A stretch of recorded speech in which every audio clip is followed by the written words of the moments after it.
Sir काय कारण होतं, कशा कारणासाठी तुम्ही पोलीस आयुक्तांची भेट घेतली आहे?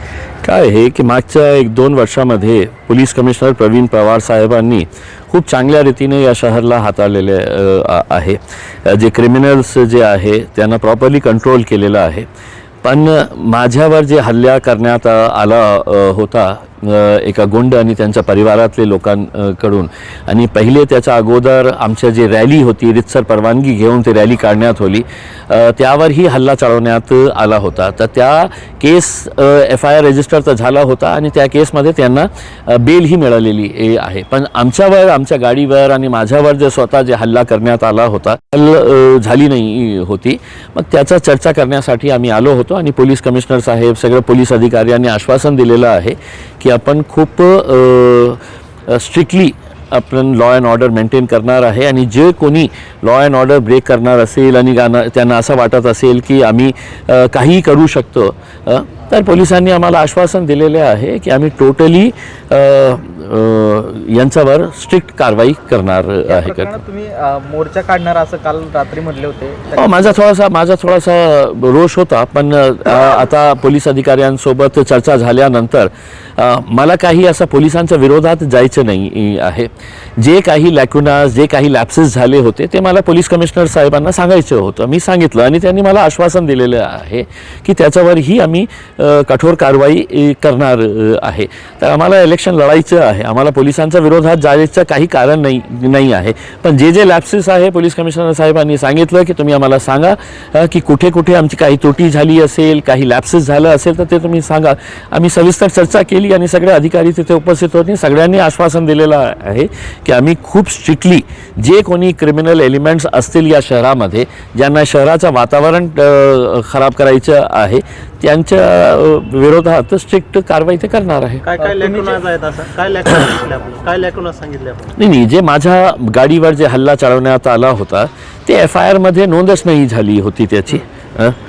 म्हणून आम्ही काल सिटी चौक पोलीस स्टेशनला गेलो होतो. तर आम्हाला असं सांगण्यात आलेलं होतं की ते जिन्सीच्या मध्ये जे घटना घडली होती ते FIR मध्येही आपण ते कंटिन्यू करायला पाहिजे होतं.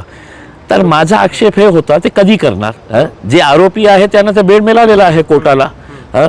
तर आता तुम्ही हे ॲड करणार आहे, याचा अर्थ हे आहे की 2 दिवस पूर्वी आपल्याला माहीत नाही होतं का की असा हल्ला सगळ्या मीडिया चॅनल्सवर, सगळ्या न्यूजपेपर्सवर होतं. मग त्याच्या बाबतीत काही का कारवाई करण्यात आली नाही होती, म्हणून आम्ही ते पोलिसांसमक्ष हे जे बाब आहे ते आणलं. स्वतंत्र गुन्हा दाखल करताय त्यामध्ये नाही, मला हे महत्त्वाचं नाही आहे की त्यांचा लीगल प्रोसेस काय आहे. फक्त जे दोषी लोक आहे त्यांच्यावर तुम्ही कारवाई करणार आहे का नाही. तुम्ही तेच FIR ठेवायचं असेल तर तेच FIR ठेवा. पण जे लोक खुलेआम असा प्रकारे असा गुंडगिरी करत असेल तर त्यांच्या बाबत आपण पोलीस काय करत आहे हे विचारण्यासाठी आम्ही आलो होतो. तुर्तास तुमचं आजचं आंदोलन स्थगित? हां, नक्की. आम्ही असं काही हे नाही होतं उसमें की पोलिसांनी आम्हाला आश्वासन नाही दिलं असतं तर नक्की आमची प्लॅनिंग होती की आम्ही आज मोर्चा काढणार होतो. पण आता सगळे ऑफिसर्स जे आहे, आणि मला विश्वास आहे प्रवीण पवार साहेब खूप शहरामध्ये चांगलं काम केलेलं आहे. ड्रग्सच्या बाबतीत असू द्या किंवा हे जे घटना घडली आहे किंवा त्याच्या अगोदरही त्यांची टीम खूप चांगली आहे. नवीन जे DCPs आलेले आहे ते चांगले ऑफिसर्स आहे. फक्त कुठेतरी लॅप्स झाला होता. ते लॅप्स आम्ही जेव्हा त्यांच्या निदर्शनास आणून दिलेलं आहे त्याने आश्वासन दिलं की 100% आम्ही कारवाई करणार आहे. असं काय सांगितलं तुम्हाला? तुम्ही कौतुक करताच सुधारले पोलिसांच्या? नाही, काय आहे की खूप म्हणजे एक तासच्या अगोदर आम्ही सगळं चर्चा केली की हे असं काय लॅप्स झाले होते. मग त्यांनी सगळे ऑफिसर्सला बोलवले होते आणि त्याच्या बाबतीत सविस्तर चर्चा झाली. म्हणून पोलिसांचं कौतुक करण्यासारखं नाही आहे. मी म्हणजे एक लोकप्रतिनिधी राहिलेला, 10 वर्ष आमदार खासदार राहिलेला माणसाला पोलीस स्टेशनला का जावं लागलं? स्वतः त्याची दखल का घेण्यात आली नाही होती ही माझी तक्रार होती.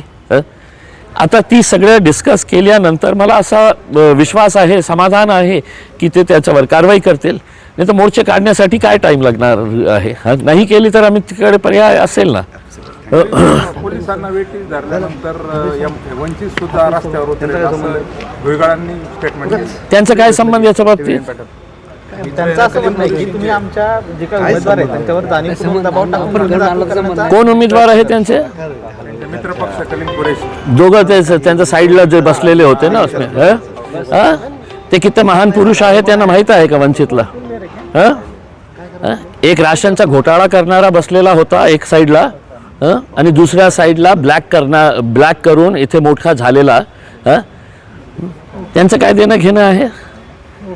माझी तक्रार पोलिसांच्या विरोधात होती, आणि तुम्हाला काढायचं असेल तर काढा तुम्ही मोर्चा, आम्हाला कशाला? आम्ही तुमच्या विरोधात काही बोललो नाही.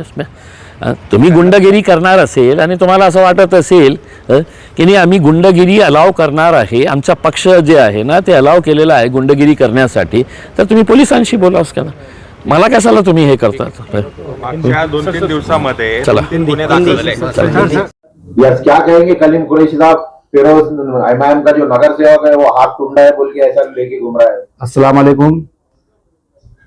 देखो फिरोज जो है, फिरोज की मैंने पूरी रिपोर्ट मंगा लिया, उसका कोई हाथ फ्रैक्चर नहीं है।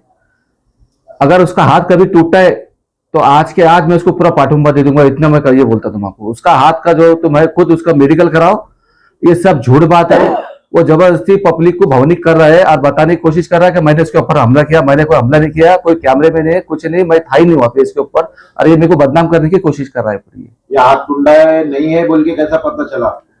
मेडिकल रिपोर्ट है, आप भी घाटी से ला सकते हैं उसका नाम बोल के, और मैंने एप्लीकेशन देखा है कि मेरे को इसकी रिपोर्ट दो बोल के, और मेरे को शाम तक रिपोर्ट भी आ जाएंगे। और मैंने पोलिटिशियन भी मालूम लिया, वो उसके अंदर कोई फ्रैक्चर नहीं है, कुछ नहीं है, सिर्फ पब्लिक को बताने के लिए वो बता रहा है कि मैंने उसके ऊपर हमला किया, ऐसा कुछ हुआ नहीं। ये सब जो है इम्तियाज जलील साहब ने इसको पूरा ऐसा बताया कि तो ऐसा स्टेटमेंट दे।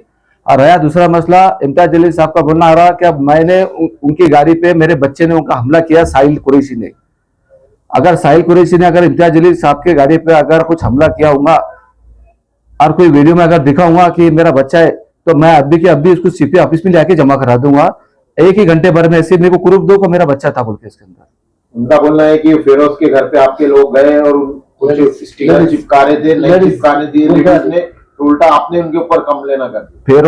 फिरोज खान के घर पे कैमरे लगे हुए, पूरी गली गली में कैमरे लगे हुए, पूरे कैमरे चेक करो, अगर वो रहे तो वो भी मेरे ऊपर गुना दाखिल करो, मैं भी इसको एक्सेप्ट करूंगा।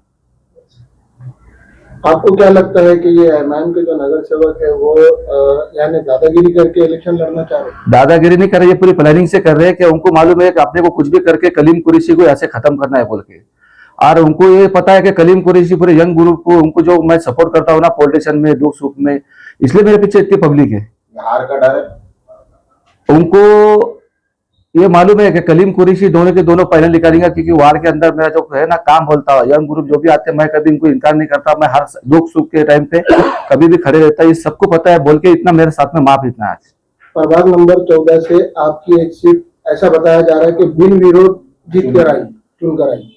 बिनविरोध हो गई थी, इम्तियाज जलील साहब ने कुछ तो भी कार्य करे, फिर उसके अंदर कुछ तो भी मसला हुआ, इंशाल्लाह वो भी बिनविरोध जैसी से 1 साइड से कोई बात नहीं, निकल जाएंगे अल्हम्दुलिल्लाह, पूरा पैनल निकल जाएंगे। क्या साहब आपको ऐसा लगता है कि एमआईएम जो तो आपको कहीं रोकने की कोशिश कर रही है, आपका जो स्पीड बढ़ रही थी? इम्तियाज जलील साहब को शोभा नहीं देता कि मैं धरने दूंगा, मोर्चा लिखवा लूंगा। अरे मैं तो मामूली सी आदमी, आप तो खासदार है, आमदार है, और आप मेरे बारे में ऐसा सोचते रहे, आप मतलब खुद मेरा प्रचार कर ले रहे, आपको मेरे से इतना डर क्या लग रहा?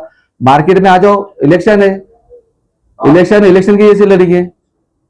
मेरे कोई लोगों ने गुंडागिरी करे नहीं, कुछ नहीं करे। जो उस दिन जो हादसा हुआ जिंसी चौक में, आपने जिसको टिकट नहीं है वो लोग थे, और जिसने आपको अंडे मारा, जो आपसे 13 साल 14 साल से जो काम कर रहे थे, आपने उनको हकाल दिया, वो लोग अंडे ले खड़े गए थे। हमारे पास तो एक भी आदमी बता दो ना बाप रे।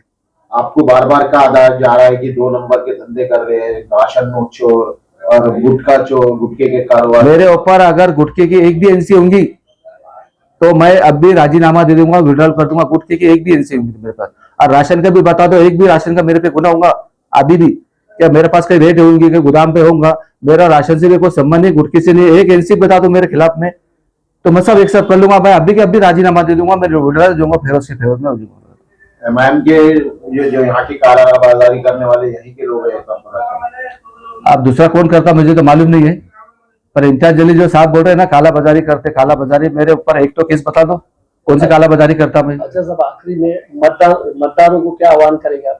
मतदारों को सब मालूम है कि इम्तियाज जलील साहब जो गेम खेल रहे हैं, उनको मालूम है कि इनका पैनल चुन गया, कोई भी तरीके से बदनाम करने की कोशिश करे, बाकी कुछ नहीं, कोई भी तरीके से मतलब वो ऐसा घेरना चाह रहे मेरे को।